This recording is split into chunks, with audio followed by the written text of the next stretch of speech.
Number 13، صرف جان پہچان کے لوگوں کو لوگ سلام کریں گے، سلام ہوگا صرف جان پہچان والوں کو۔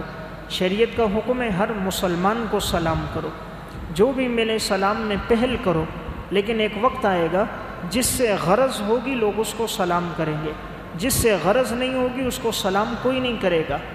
آپ صلی اللہ علیہ وسلم نے ارشاد فرمایا، ان من اشراط الساعۃ، قیامت کی نشانیوں میں سے ہے اللہ یسلم الرجل الا علی من یعرف، کہ انسان سلام نہیں کرے گا مگر اس کو جس کو وہ پہچانتا ہے۔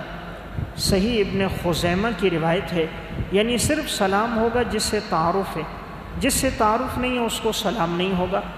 سلام ہوگا دولت مند انسان کو، جو پیسے والا ہے اس کو سلام ہوگا۔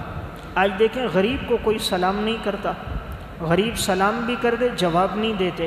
آج سلام دولت کو، گاڑی کو ہے، پیسے کو ہے، سرکاری نوکری کو ہے، بینک کی ملازمت کو سلام، ایمان کے رشتے پر سلام نہیں کہ یہ مسلمان ہے، میں سلام میں پہل کروں آگے بڑھ جاؤں۔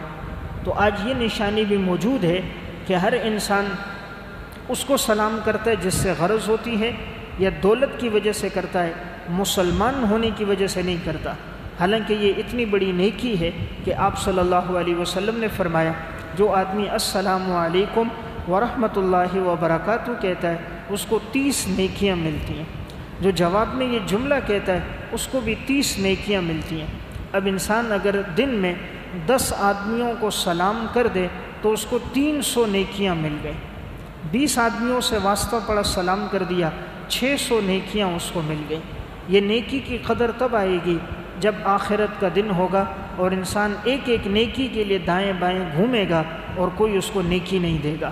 آج دیکھیں 2 روپے کی قدر ہے، اگر یہ نیچے گر جائے سکہ اس کو اٹھاتے ہیں۔ پیسے کی قدر ہے، نیکی کی قدر نہیں ہے۔ مال کی قدر ہے، اعمال کی قدر نہیں ہے۔ دنیا کے نقصان کو نقصان سمجھتے ہیں، دین کے نقصان کو نقصان نہیں سمجھتے۔